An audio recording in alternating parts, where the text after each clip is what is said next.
Fala galera, que é o Renato de Sacada de Anestesia. Estou aqui para mais uma sacada das 365 que eu vou dar no ano de 2019. Hoje eu vou falar um pouquinho para vocês sobre anestesia no paciente em morte encefálica para doação de órgãos. Exatamente, só que é aquela anestesia que a gente faz para os pacientes que vão passar por uma cirurgia para extração de órgãos a serem doados.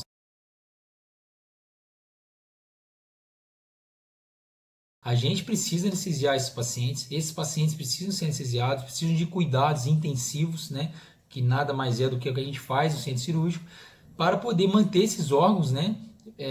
Perfundidos, né? Com uma vitalidade legal, com menos morte celular possível, para serem doados, né? Em boas condições. Da mesma forma que os médicos intensivistas, né?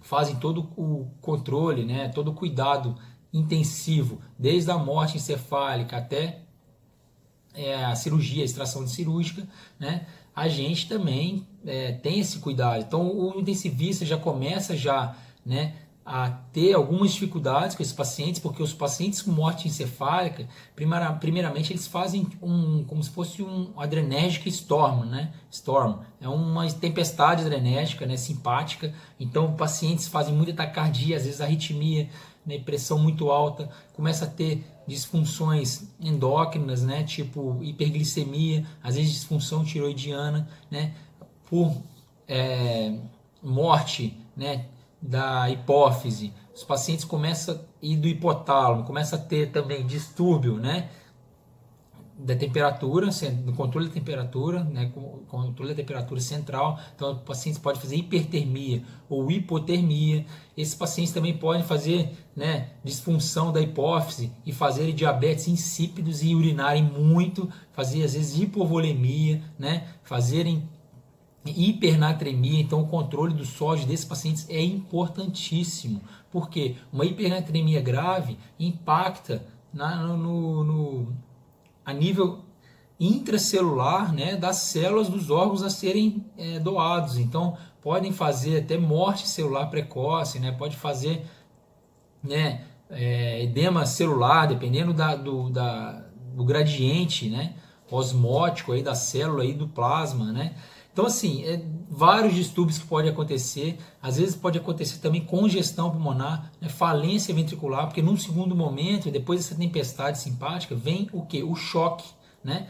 Choque neurogênico, vasodilatação periférica, né? Aí os pacientes podem fazer falência ventricular, porque passam por aquela fase de vasoconstrição intensa e taquicardia, podem fazer isquemia miocárdica, falência ventricular. Então tem que ter suporte inotrópico, às vezes tem que ter suporte de vasopressores, né, para fazer vasoconstrição periférica, melhorar a pressão. Isso tudo, o intensivista começa com todo esse cuidado para depois a gente pegar esses pacientes e também continuar esse cuidado do médico intensivista, né? Principalmente a parte pulmonar. Então, quando a gente for anestesiar um paciente desse, primeira coisa, pessoal, fazer um relaxamento muscular através de arcos reflexos, né? Mexerem durante a cirurgia, então precisa de relaxamento muscular. Esses pacientes vão precisar de ventilação mecânica, né, protetora, então com baixos volumes correntes, tá? Uma PIP ideal para não dar muita telectasia, melhorar a oxigenação, né, periférica, tecidual. Então, se for doar o pulmão, aí que tem que ter todo um cuidado ainda maior com esse pulmão, tá? Evitar hiperóxia aí para não fazer lesão alveolar aguda, tá? Por quê? Porque o encéfalo, né, o tronco encefálico e o cérebro estão mortos, né, vamos dizer assim. Não funcionam mais, morte neuronal. Mas a medula está intacta, então existem os reflexos também medulares. Então, por conta disso, precisa ser anestesiado o paciente, porque uma incisão abdominal pode desencadear um reflexo medular, liberar catecolaminas, tá? Citocinas inflamatórias. A incisão cirúrgica estimula os nossos receptores, né? Desencadeia arcos reflexos, desencadeia também liberação de citocinas, de proteínas inflamatórias, ativa o sistema nervoso simpático. Então, assim, precisa de anestesia, o paciente precisa ser anestesiado. Então, vamos fazer um fentanil para esses pacientes, tá bom? A parte de hemoglobina, pessoal, tem que cuidar da hemoglobina, não pode deixar ter uma anemia importante. Então tem que fazer coleta, né, de exames laboratoriais, gasometria, tá, para ver a oferta, né, de oxigênio, DO2. Então tem que cuidar do lactato, né? Tem que deixar o lactato baixo, tem que cuidar da perfusão periférica, porque a perfusão periférica, o nível de lactato vai te falar, né, que os órgãos também a serem doados, né, estarão aí bem perfundidos, bem preservados, função renal, né? Então, precisa de ter cuidado com a volemia do paciente, porque esses pacientes hipovolêmicos, principalmente por causa de diabetes insípidos e tudo, esses pacientes, né, podem fazer má perfusão de órgãos, então precisa de reposição volêmica algumas vezes, né, mas também não pode fazer um overload, né, de fluidos, então a gente não pode fazer, né, superidratar o paciente, hiperidratar o paciente, para não fazer congestão pulmonar, hipoxemia, tá, e prejudicar aí a entrega de oxigênio tecidual. A gente também não pode deixar o paciente anêmico, como eu disse, então manter o HB acima de aí 8, 9, 10, tá? Sempre se baseando na gasometria, lactato, né? Oferta de oxigênio, como eu disse, tá? Não deixar o lactato subir, não deixar fazer acidose metabólica, né? Corrigir a acidose, tá? Não deixar fazer hipercloremia também, então a gente vai usar cristalóide, de preferência aí um Ringer simples, um Ringer lactato, se não tiver se tiver o plasma light melhor, tá? Evitar aí muito sódio e muito cloro, tá? Então evitar grandes reposições aí de soro fisiológico e outras coisas mais. Por exemplo, se o paciente tiver diabetes insípido, tiver hipovolêmico, tiver vasoplégico, use vasopressina. Você vai conseguir controlar talvez o diabetes insípido um pouco e também, tá, a vasoplegia do paciente.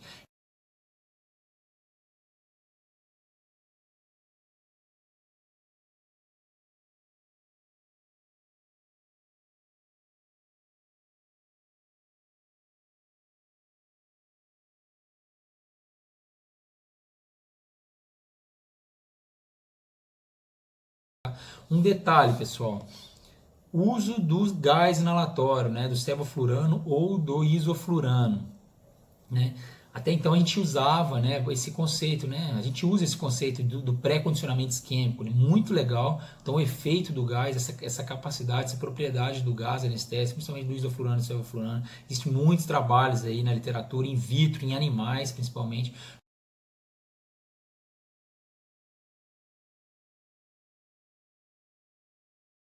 mostrando que os gases isoflurano e sevoflurano conferem aí uma proteção isquêmica celular, né, diminuindo a lesão de reperfusão, né, isquêmica, a síndrome da reperfusão, por exemplo, a lesão celular pós isquemia, né, reperfusão. Então, os gases, eles têm esse efeito de pré-condicionamento isquêmico, eles protegem a célula, eles dão um condicionamento para a célula, como se eles preparassem a célula para a isquemia e depois para a reperfusão. Então, confere menos lesão celular, menos morte celular. Isso in vitro, na teoria, in vitro, em alguns estudos, mostram isso, é evidente. Então, por que não usar no cadáver, né? No paciente com morte, né, encefálica? Vamos usar, sim. Só que aí teve um trabalho, não existe estudos em doadores de órgãos, né? Até então fizeram um estudo aí com 200 e poucos pacientes retrospectivos, não randomizado, tá? É, não controlado. Então, assim, é um estudo retrospectivo, observacional, e que mostrou que não houve diferença entre os pacientes, né, os doadores que receberam o gás e os que não receberam.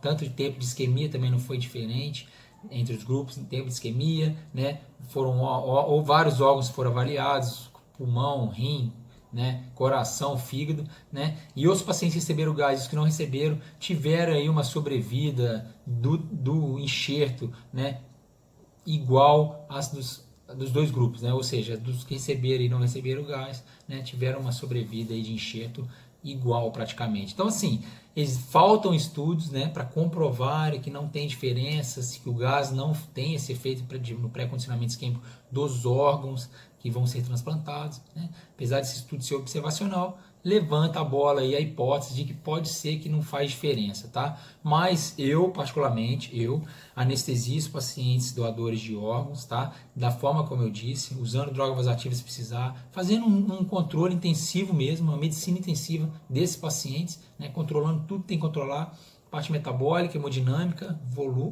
de hemovolêmica, né? Vamos dizer assim, pulmonar e eu uso gás para utilizar essa propriedade aí de pré-condicionamento isquêmico, tá? Não existe evidência de que protege, mas existe evidência de que em outros casos, outras situações, tá? In vitro, em animais, em alguns casos em humanos, de que existe esse efeito no pré-condicionamento isquêmico que protege aí essa síndrome da injúria, né, tecidual, injúria celular pós isquemia e reperfusão.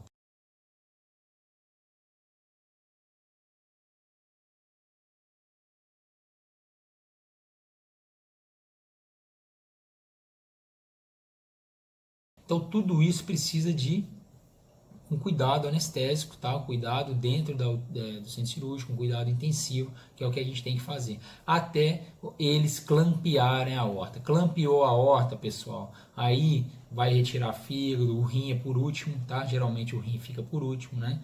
E aí depois vocês podem desligar a ventilação e terminar o procedimento, porque aí a retirada de órgão vai ser sobre isquemia quente, depois retirou da cavidade, ela vai ser perfundido com soluções conservadoras, vai virar isquemia fria até a reperfusão do órgão. Tá bom, pessoal? Então é isso. A sacada de hoje para vocês é essa. Precisa sim anestesiar o doador de órgão, precisa sim anestesiar o doador em morte encefálica, tá? E aí a gente faz muita diferença nesses casos, porque se a gente desandar, se a gente não acompanhar o que o médico intensivista fez durante todo esse tempo, tá? A gente pode simplesmente acabar com a doação, né? Com o processo de doação de órgãos, por negligenciar essas particularidades aí, por negligenciar ou ignorar que esses órgãos, cada órgão ali desse paciente que tá né, doando, cada órgão desse paciente vai salvar uma vida. Então é como se vai doar 3 órgãos, é como se você estivesse ali cuidando de 3 vidas. São 3 órgãos que precisam do seu cuidado intensivo para serem perfundidos, para que a homeostase seja mantida para que a homeostase tecidual daquele órgão, né, seja mantida, para poder ele sim ser retirado, passar por todo esse processo isquêmico e ser reperfundido lá no outro paciente da melhor forma possível, tá? Com menos injúria possível, pessoal. Então pense assim, eu vou fazer o meu melhor por esse paciente, por quê? Porque na verdade eu estou fazendo o melhor para aqueles órgãos que vão sair em melhor estado, que vão poder talvez receber um tempo de isquemia maior, tá? Que vão aguentar mais porrada, que vão aguentar mais isquemia para chegar lá e sofrerem menos com a reperfusão e dar menos resposta, né? Colateral, efeito colateral para o paciente que vai receber o órgão, tá? E para que esse órgão realmente comece a funcionar o mais rápido possível para aquele paciente. Me entenderam, pessoal? Então é isso. A minha sacada de hoje é essa: anestesiar sim, cuidado intensivo sim no paciente doador de órgãos, tá? Se gostaram desse vídeo, tá? Dê um like, compartilhe, assine, se inscreva no canal e me acompanhe que amanhã tem mais um vídeo. Grande abraço, pessoal. Fique com Deus e até amanhã.